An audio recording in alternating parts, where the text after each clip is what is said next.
à Tiekwa.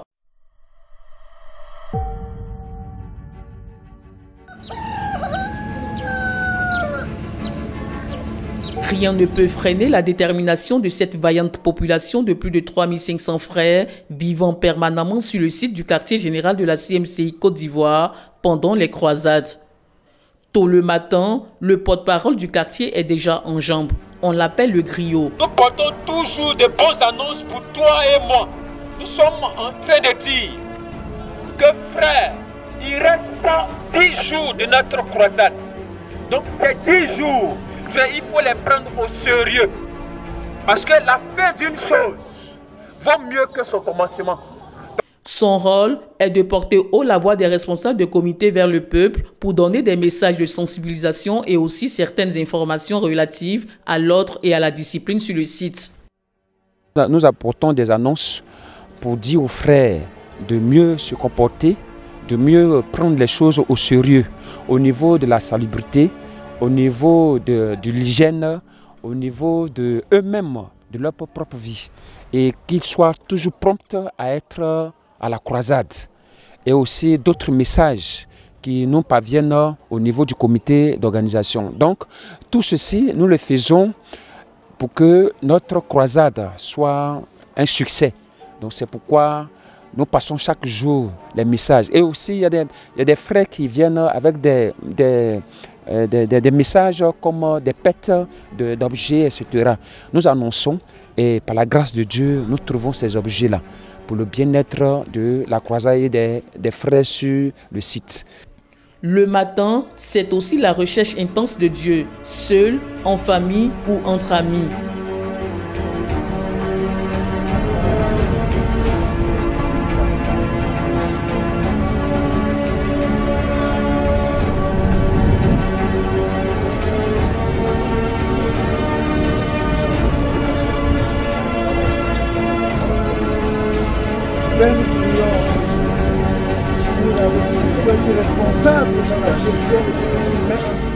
Au réveil matinal, tout bouge pour laisser place à la session du jour.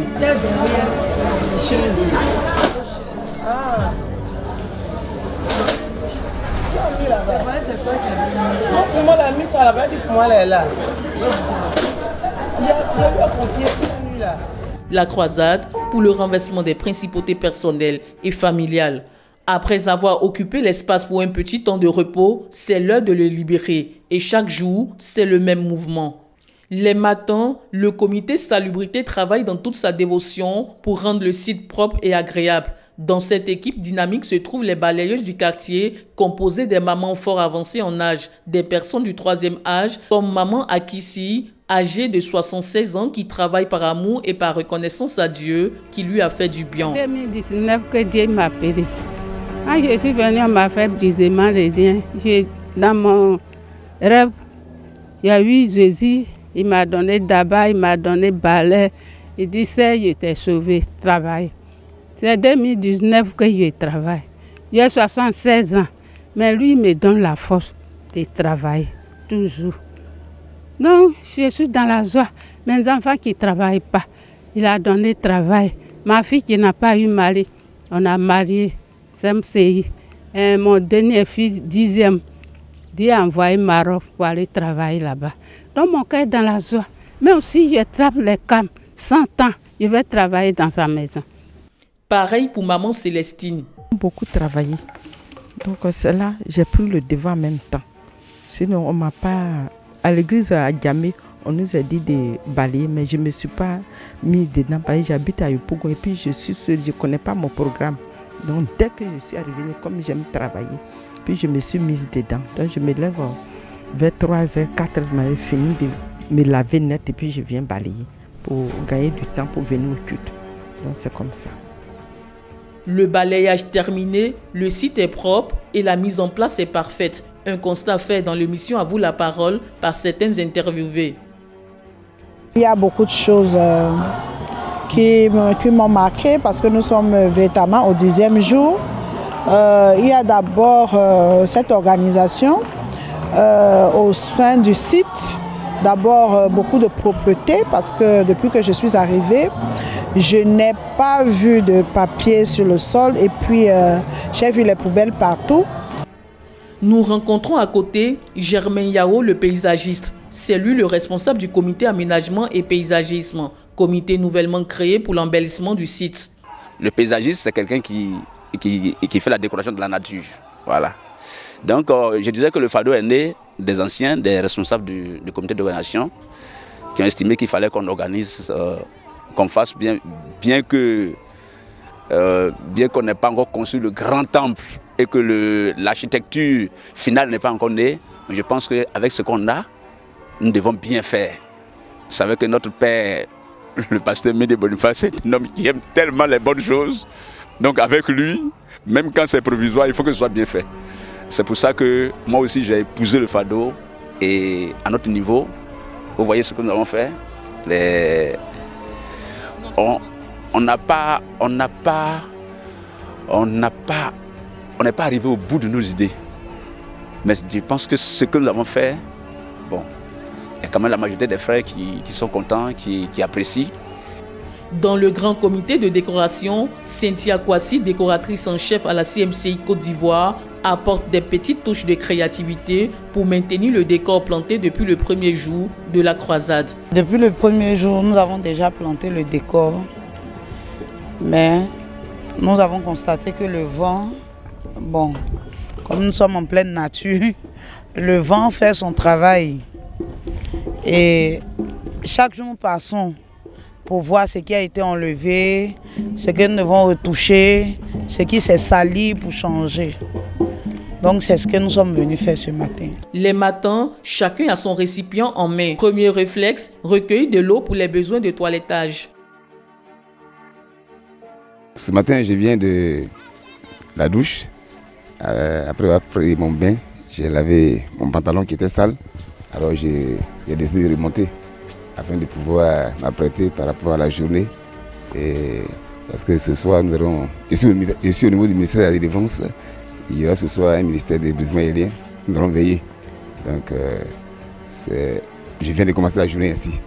La population est souvent exposée aux intempéries, une situation peu commode qui ne met pas en doute l'optimisme des frères. Je dis, depuis qu'on est venu, il y a eu assez de jours qu'il n'a pas plu. Donc si le peu qui vient là, on rend grâce à Dieu.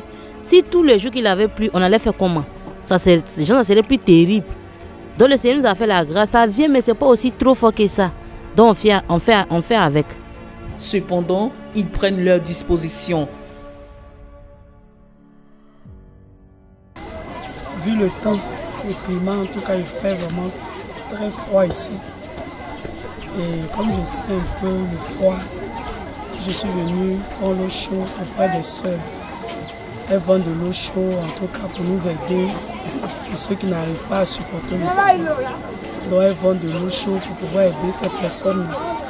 Et vraiment, ce matin, je sentais un peu le besoin d'avoir de l'eau chaude. Donc je suis arrivé chez les sœurs là, pour prendre de l'eau chaude avec elles, pour que je puisse me laver, et que cela me fasse vraiment du bien, ça puisse vraiment passer le froid. Nous sommes à Jésus-Cro, le village du QG de la CMCI Côte d'Ivoire. Ici, on parle même le patois et les frères vivent en communauté.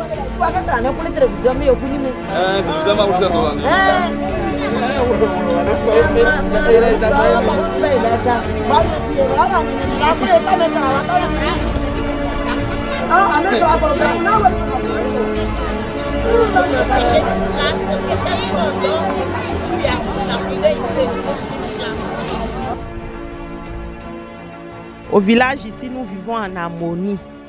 Nous vivons en harmonie et il y a la prière dans tous les quartiers, grands comme petits, de jour comme de nuit, nous avons la prière. Vraiment, on est heureux.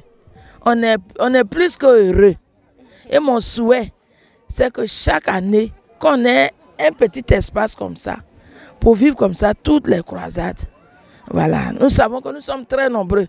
Même si le leader donne l'ordre qu'on construit, mais tout le monde ne sera pas logé.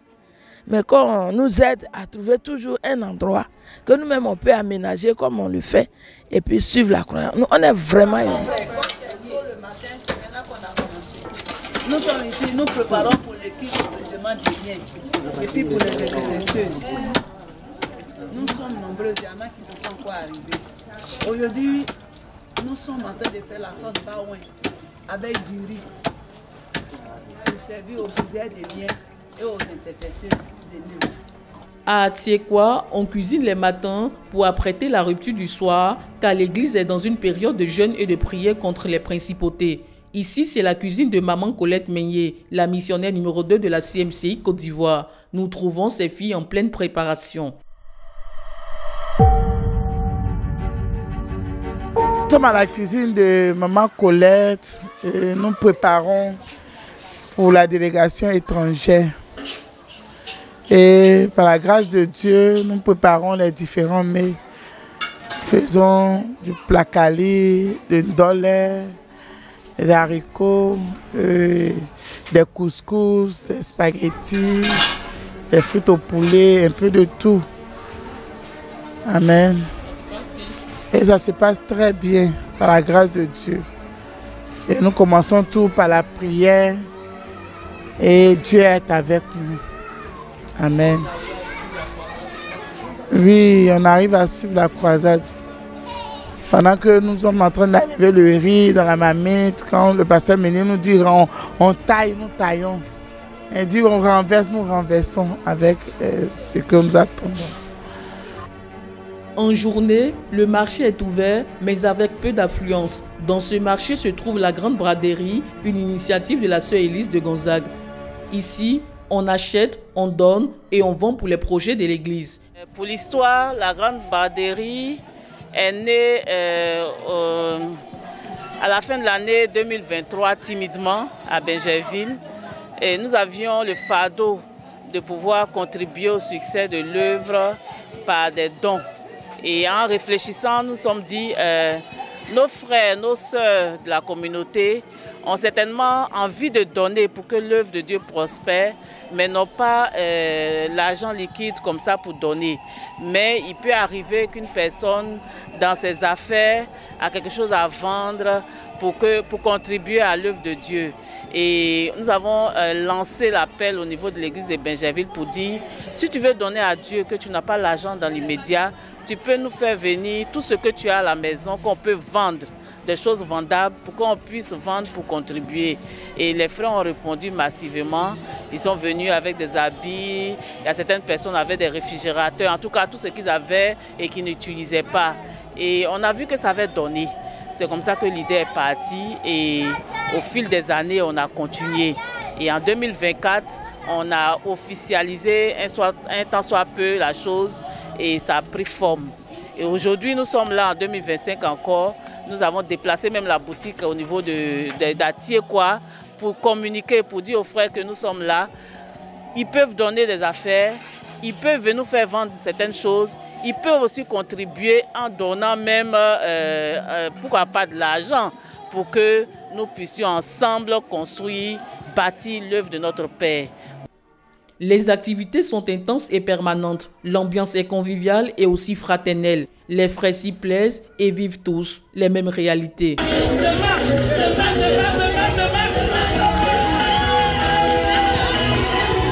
Malgré les efforts fournis pour l'amélioration des conditions de vie sur le site, Atiekwa reste encore un site non encore viabilisé, dépourvu des connexions vitales telles que l'accès à l'eau potable. Comment c'est difficile. Ce matin même, il y a un frère qui a puisé son eau, je l'ai supplié pour qu'il me donne un peu d'eau, vraiment pour pouvoir venir me rafraîchir. Sinon, moi-même là, j'avais pas eu de l'eau. De toute la nuit, on a attendu de l'eau jusqu'à on n'a pas eu. Donc c'est ce frère-là vraiment qui a été vraiment merveilleux, qui m'a donné l'eau. Lui, c'est le pasteur Germain de Gonzague, ancien de l'église d'Abidjan et président du comité d'organisation des croisades.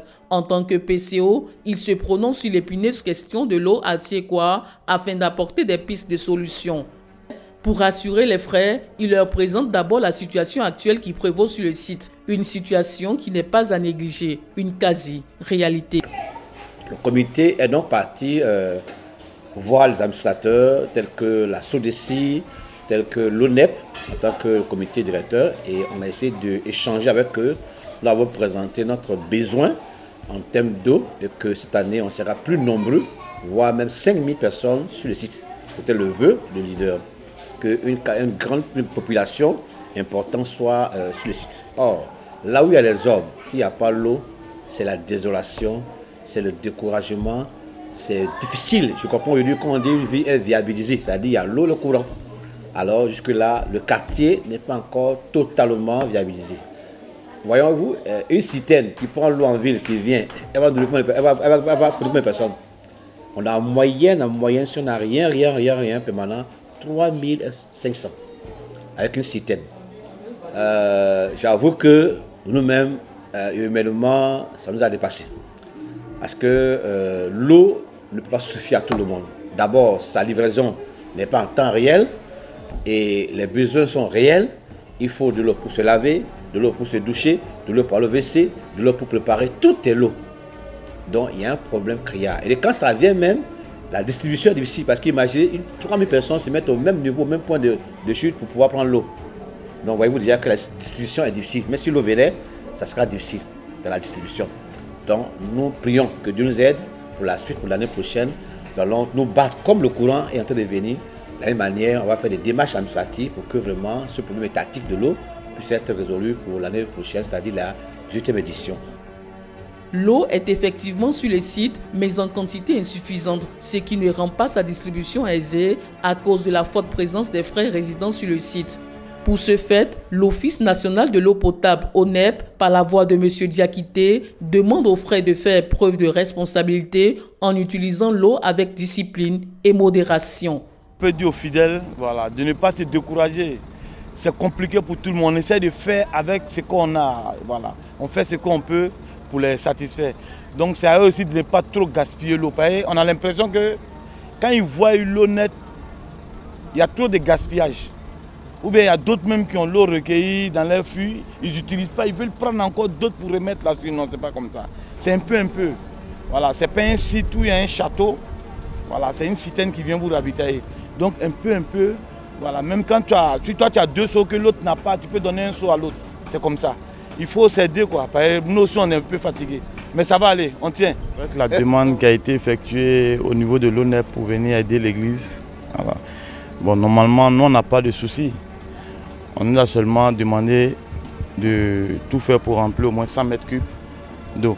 Donc quand on envoie les 100 mètres cubes d'eau, à partir d'ici, on évacue les 100 mètres cubes sur tout le site, voilà, sur tout le périmètre. Mais les 100 mètres cubes d'eau, c'est pour, je crois, 2 jours. C'est-à-dire qu'on met aujourd'hui, demain on ne vient pas, le 3e jour on vient. Voilà. Mais seulement qu'il y a trop d'hommes, c'est tout. Voilà, il y a trop d'hommes. Pour l'électricité, avec l'évolution des groupes électrogènes, le pasteur de Gonzague rassure. 2 groupes, un petit et un grand, vous avez dit en 2021. On a constaté que c'était les groupes vraiment très âgés. On a vu les nouveaux groupes directement avec les structures. La démarche, elle a été achetée en 2022. Et après ça, elle a travaillé jusqu'en 2023. Celle-ci, c'est cette année qu'on a acheté, Caterpillar. Elle fonctionne 24 sur 24 heures, no stop. Mais après 63 heures, il faut faire le vidange. C'est-à-dire qu'une consommation moyenne de 24 heures x 7. Et sur 2 semaines, je l'ai dit, après 12 jours et demi, il faut faire le vidange à chaque fois. Donc après, dans le mois, on fait ça 2 fois, le vidange. Et ça fonctionne 24 heures. Ça peut, je l'ai dit, alimenter tout un gros village. Et vous voyez, depuis qu'on a commencé à Croisade, on n'a pas eu de problème. Et le petit là, on l'a acheté derrière également, il y a 2 ans. Lui, il est hors service, mais on va le réanimer pour le déposer quelque part où il peut être utile. Donc, en résumé, voilà un peu ce que je peux dire. Par la grâce de Dieu aussi, on a commencé à faire le courant.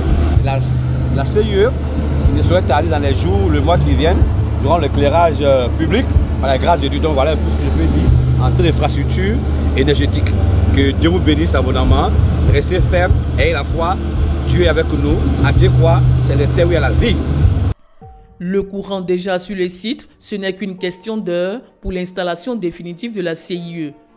Comme un quartier en plein chantier, Atiekwa, le quartier général de la CMC Côte d'Ivoire, se construit progressivement. Déjà, plusieurs bâtiments sont sortis de terre. On peut admirer la maison de prière pour toutes les nations d'Abidjan, la Hope Medical Clinic, le hall de l'Université mondiale de la prière et du jeûne, ainsi que la cité de l'Académie pastorale. Toutes ces infrastructures attestent grave que les dirigeants travaillent pour le bien-être des frères qui eux aussi n'ont qu'une seule priorité, leur épanouissement spirituel.